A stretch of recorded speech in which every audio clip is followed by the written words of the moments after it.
नमस्कार दोस्तों, मैं विशाल सोनी आपका स्वागत करता हूं मेरे YouTube चैनल। और आज हम बात करने वाले साइंस में सबसे पहले टॉपिक है सेल के बारे में। जैसा कि सब जानते हैं कि कोशिकाओं को इंग्लिश में सेल कहा जाता है, लेकिन सेल को हम विज्ञान के अंदर सेल नहीं कह सकते, इसको कहेंगे हम साइटो। साइटो एक साइंटिफिक नेम होता है कोशिका का, जबकि जो सेल होता है वो इंग्लिश नाम होता है। जैसे विज्ञान के अंदर बात करें हम केमिस्ट्री, फिजिक्स तथा बायोलॉजी का अध्ययन करते हैं, उसी प्रकार कोशिका का अध्ययन किया जाता है साइटोलॉजी के अंदर। अब बात करते हैं हम कोशिका के खोजकर्ताओं के नाम। जैसे कि जानते हैं कि कोशिका दो प्रकार से खोजी गई थी, पहली थी जीवित कोशिका, दूसरी थी मृत कोशिका। तो मृत कोशिका की बात करते हैं सबसे पहले। मृत कोशिका के अध्ययन करने वाले जो वैज्ञानिक थे उनका नाम था रॉबर्ट हुक। जो रॉबर्ट हुक थे उन्होंने सन 1665 में क्या कहा कि जो पेड़ होता है उसके बाहर की जो छाल पाई जाती है, अगर उस छाल के टुकड़े को हटा दिया जाए तो अंदर एक परत दिखती है, और उस परत का नाम दिया कॉर्क का टुकड़ा। कॉर्क नाम दिया। अब उसमें उन्होंने एक ऐसी आकृति दिखी जिसका उसकी समानता मधुमक्खी के छत्तों के समान, मतलब छोटे छोटे कोष्ठकों में बटी हुई थी। तो कोशिका को दूसरा नाम दे दिया कि जो कोशिका होती है उसे हम कोष्टिका कहते हैं। अब कोष्टिका किसे कहते हैं? जिसके अंदर छोटे छोटे कोष्ठक अर्थात छोटे छोटे खंड होते हैं। इसी आधार पर उन्होंने नाम दिया कि जो कोशिका होती है हम उसे कोष्टिका भी कह सकते हैं। उसके बाद बात करें कि इन्होंने बताया कि जो कोशिका होती है सबसे छोटा कमरा होती है। अब छोटा कमरा क्यों कहा? कि जिस प्रकार हमें एक घर को बनाने में सबसे पहले ईंटों की आवश्यकता होती है, ईंट मिलकर धीरे धीरे दीवार का निर्माण करती है, उसी प्रकार जो कोशिका होती है, कोशिका मिलकर उत्तक, और उत्तक मिलकर अंग, और अंग मिलकर अंग तंत्र का निर्माण करते हैं।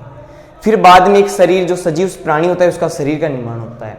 उसके बाद बात करें, मृत कोशिका कंप्लीट हो गई। अब उसके बाद बात करें जीवित कोशिका की।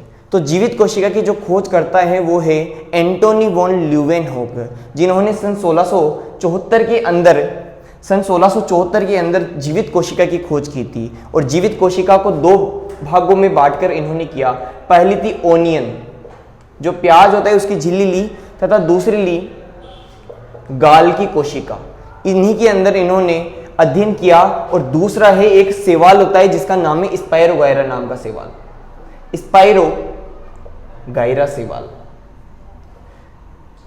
स्पाइरोगायरा सेवाल के अंदर इन्होंने सजीव कोशिका को सबसे पहले खोज की, लेकिन उन्होंने यह नहीं बता पाए कि यह कोशिका होती है। इसलिए उन्होंने थोड़े दिनों बाद एक सूक्ष्मदर्शी की खोज की जिसे नाम दिया गया इलेक्ट्रॉन माइक्रोस्कोप।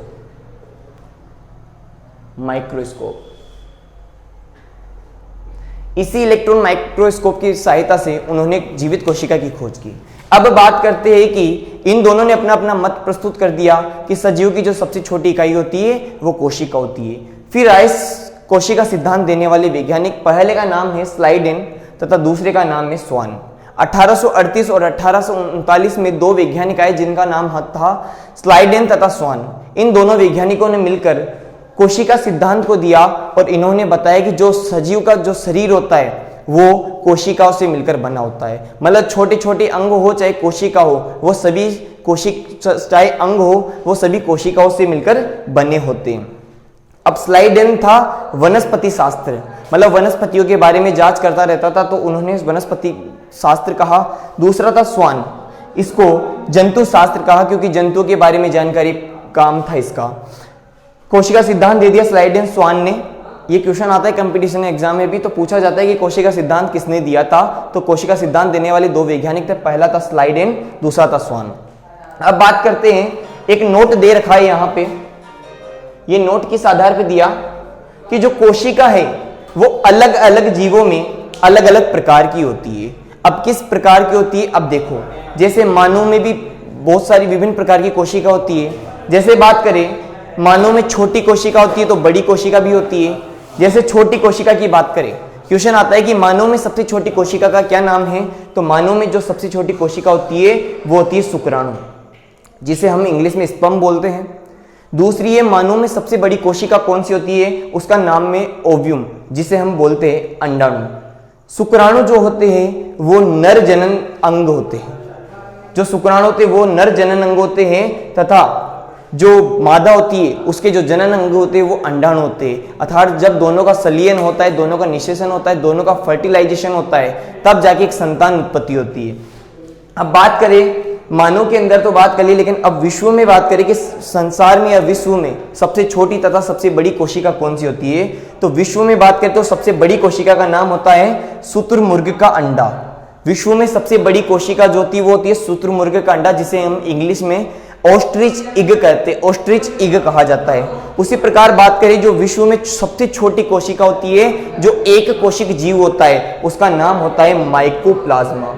क्या नाम है? माइकोप्लाज्मा। तो ये 4 क्वेश्चन कंप्लीट हो गए, एक एक नंबर के पूछे जाते हैं। सबसे छोटी कोशिका है शुक्राणु मानव में, सबसे बड़ी कोशिका है अंडाणु, वो है मानव में। जबकि बात करें विश्व में सबसे छोटी कोशिका कौन सी है? माइकोप्लाज्मा, जबकि सबसे बड़ी कोशिका है शुतुरमुर्ग का अंडा। अब बात करें कि मानव के अंदर सबसे लंबी कोशिका है। अब आप बोलोगे सबसे लंबी तथा सबसे बड़ी में क्या अंतर है? जैसे बात करें कुतुब मीनार की, तो कुतुब मीनार क्या है? सबसे लंबा है, मतलब सबसे बड़ा है, सबसे लंबा है, सॉरी लंबाई में ऊंचा है। जबकि बात करें लाल किले की बात, तो लाल किला थोड़ा चौड़ाई में है, तो इसलिए उसे बोल दिया वो बड़ा है। तो यहाँ पर बड़ा और लंबा दोनों अलग अलग बातें हैं। तो सबसे बड़ी तो कोशिका अंडाणु है जो मादा में पाई जाती है, और जबकि सबसे लंबी कोशिका की बात करें तो वो होती है तंत्रिका कोशिका, जिसकी आकृति कुछ इस प्रकार की होती है। तो मानव में सबसे लंबी कोशिका बोलते हैं जिसे नर्व सेल या तंत्रिका कोशिका कहा जाता है। अब मानव में कोशिका विभाजन रहित क्षेत्र, इसका मतलब यह है कि मानव के अंदर एक ऐसी कोशिका का नाम बताइए जो जीवन में अगर कभी चोटग्रस्त या क्षतिग्रस्त हो जाए, जिसमें कोई हानि आ जाए या चोट टूट फूट हो जाए, तो उसके अंदर कभी वापस विभाजन नहीं हो सकता, तो वो है मस्तिष्क की कोशिका, जिसे हम मस्तिष्क की कोशिका, जिसे हम न्यूरॉन्स भी बोल सकते हैं।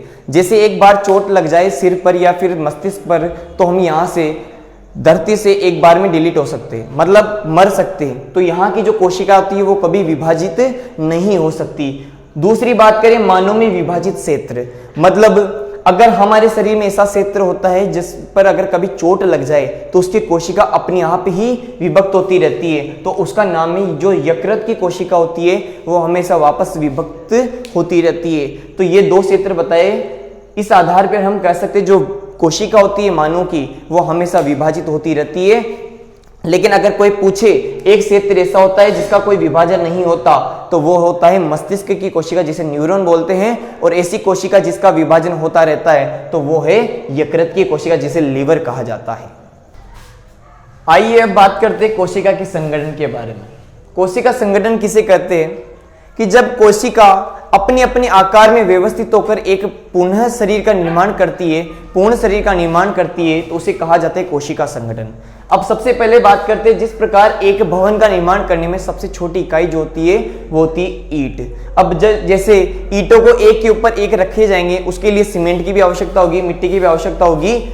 उसी प्रकार ईंटे से ईंटें मिलाएंगे तो एक दीवार का निर्माण होगा, और दीवार बनकर कमरे का निर्माण करेगी, और कमरे का निर्माण करने के बाद क्या बनेगा? एक घर का निर्माण होगा। उसी प्रकार बात करें सजीवों के अंदर, तो सजीवों की सबसे छोटी इकाई होती है कोशिका, और कोशिका मिलकर उत्तक का निर्माण करती है, जबकि उत्तक मिलकर अंग, और अंग मिलकर एक सिस्टम का निर्माण करते हैं, जिसे हम बोलते हैं जैसे digestive system, circulatory system, excretory system, और उसके बाद बात करें रेस्पिरेटरी सिस्टम, जैसे श्वसन तंत्र या उत्सर्जन तंत्र, पाचन तंत्र, जनन तंत्र, रिप्रोडक्टिव सिस्टम।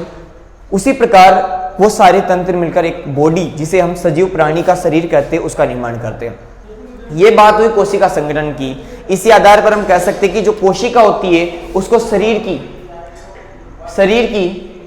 संरचनात्मक तथा क्रियात्मक इकाई कहते हैं। क्रियात्मक इकाई कहते हैं। अब संरचनात्मक और क्रियात्मक इकाई किस लिए कहा जाता है? क्योंकि जो कोशिका होती है वो कोशिका एक ढांचे के रूप में ढलकर एक शरीर का निर्माण करती है, मतलब एक संरचना बनाती है, इसीलिए इसको कहा जाता है संरचनात्मक इकाई। और दूसरी बात करें क्रियात्मक इकाई, जो शरीर के सभी कार्य होते हैं उनको करने के लिए जिम्मेदार होती है कोशिका, इसलिए इसे कोशिका को क्रियात्मक इकाई कहा जाता है। जैसे हाथ को बात करें, हाथ को किसी को उठाना, थप्पड़ मारना, धक्का देना, ये आदि कार्य होते हैं। उसी प्रकार पैरों की बात करें तो पैरों का कार्य होता है चलना, लात मारना, किक लगाना, ये सब पैरों के कार्य होते हैं। जीभ का कार्य होते बोलना, स्वाद का ज्ञान करवाना, उसी प्रकार आंखों का कार्य होता है देखना। तो इन्हीं सभी अंगों में क्या पाया जाता है? कोशिका पाई जाती है। तो ये कोशिका की डेफिनेशन हुई कि शरीर की सबसे छोटी संरचनात्मक तथा क्रियात्मक इकाई को कहा जाता है कोशिका। अब बात करते हैं कोशिका के भागों की। आज हम बात करेंगे कोशिका झिल्ली और कोशिका भित्ति के बारे में। कोशिका झिल्ली क्या होती है? जैसे ये पादप कोशिका है या जंतु कोशिका है, दोनों से रूप में समझ सकते हैं इसको। कोशिका के मध्य में एक छोटा सा बिंदु पाया जाता है जिसे बिंदु रूपी संरचना को कहा जाता है केंद्रक। अब कोशिका के बाहर एक परत पाई जाती है जो लचीली परत होती है, लचीली परत होती है, उसी परत को कहा जाता है कोशिका झिल्ली। इस लचीली परत को कहा जाता है कोशिका झिल्ली, अर्थात यहां लिख देते हैं ये कोशिका जो झिल्ली होती है वो लचीली होती है। उसके बाद बात करें, ये जो कोशिका झिल्ली होती है ये पादप तथा जंतु दोनों में पाई जाती है। और ये किसकी बनी होती है? प्रोटीन की बनी होती है। जैसे बात करें, आप सब्जी लेने जाते हो तो उसके अंदर आप 10 रुपए के आलू, 10 रुपए के टमाटर, 10 रुपए की प्याज जो भी डाल लेते हो एक थैली में डाल लेते हो। उस थैली को बोला जाता है कोशिका झिल्ली, जो उन सब्जियों की सुरक्षा करता है। तो उसे बोला कोशिका झिल्ली, सेल मेम्ब्रेन या प्लाज्मा मेम्ब्रेन, तीनों नाम हो एक ही नाम होते हैं। उसके बाद बात करें, पादप जंतु में पाई जाती है, प्रोटीन की बनी होती है, जो थैली का बैग होता है उसे बोला जाता है कोशिकांग इसी में उपस्थित होते हैं। क्यों? जो कोशिका के कोशिकांग होते हैं, जैसे बात करें माइटोकॉन्ड्रिया, जिसे रसोई घर या कोशिका का शक्ति घर है या पावर हाउस भी कहा जाता है। गोल्जी का है जो किसी भी परिवहन का कार्य करता है। उसके बाद बात करें राइबोसोम, गोल्जी काय के बाद राइबोसोम आता है, वो होता है प्रोटीन संश्लेषण का कार्य। तो ऐसे 7-8 कोशिकांग होते हैं, वो सभी पाए जाते हैं इसी कोशिका झिल्ली के मध्य। जो एक छोटा सा लिक्विड भरा रहता है उसे बोलते हैं कोशिका द्रव्य, कोशिका द्रव्य। अतः जो पादप कोशिका या जंतु कोशिका होती है उसके बाहर एक झिल्ली पाई जाती है जिसे बोला जाता है कोशिका झिल्ली। कोशिका झिल्ली प्रोटीन की बनी होती है, यह पादप तथा जंतु में दोनों में पाई जाती है। और कोशिका तथा केंद्र के मध्य द्रव भरा रहता है जिसे बोला जाता है कोशिका द्रव। अब बात करते हैं जंतु कोशिका की, और ये कोशिकांग जो होते हैं वो कोशिका द्रव में स्थित होते हैं। पूछा जाएगा कि कोशिकांग जो कोशिका के कोशिका अंग होते हैं जिसे ऑर्गेनल्स बोलते हैं, सेल ऑर्गेनल्स, वो कहाँ पाए जाते हैं? तो वो पाए जाते हैं जीव द्रव्य में। उसके बाद बात करें कोशिका भित्ति क्या होती है। अब कोशिका भित्ति की बात करें तो कोशिका जो पादप कोशिका होती है, एक कठोर झिल्ली होती है बाहर से, तो उसके बाहर एक झिल्ली पाई जाती है जिसे हम भित्ति भी कह सकते हैं। उस भित्ति का नाम होता है कोशिका भित्ति। कोशिका भित्ति एक मृत झिल्ली होती है, मृत भित्ति होती है जो बनी होती है सेल्यूलोज की। अब ये जो कोशिका भित्ति होती है पादपों में या बैक्टीरिया में, कुछ बैक्टीरिया होते हैं जिसके अंदर भी पाई जाती है। तो ये जो कोशिका भित्ति होती है सब में अलग अलग प्रकार से बनी होती है, अलग अलग मटेरियल से बनी होती है। जैसे बात करें कवक में तो काइटिन की बनी होती है, पादप में बात करें तो सेल्यूलोज की बनी होती है। उसी प्रकार बात करें जो इसका जो आकार, इसका कार्य क्या होता है कोशिका भित्ति का, कि किसी भी पादप कोशिका, किसी पादप को आकार प्रदान करना। जैसे एक पेड़ का बात करें तो पेड़ का जो तना होता है उसको सीधा रखने का कार्य कौन करता है? कोशिका भित्ति, क्योंकि ये मृत और कठोर होती है। दूसरा कार्य सुरक्षा प्रदान करना।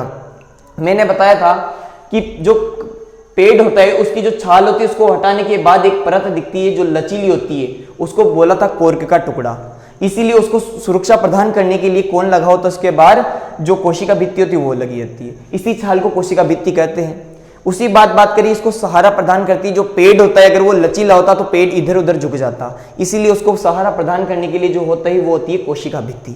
तो कोशिका भित्ति और कोशिका झिल्ली के बारे में बात कर लिए। अब हम कल अध्ययन करेंगे इसके बारे में कि कोशिका के कौन कौन से कोशिकांग होते हैं। उसके बाद बात करेंगे कोशिका के निम्न कार्य क्या है, कोशिका को कहां से खोजा गया था, कोशिका सिद्धांत को डिटेल से पढ़ेंगे। आज के लिए यही, मिलते हैं नेक्स्ट क्लास में।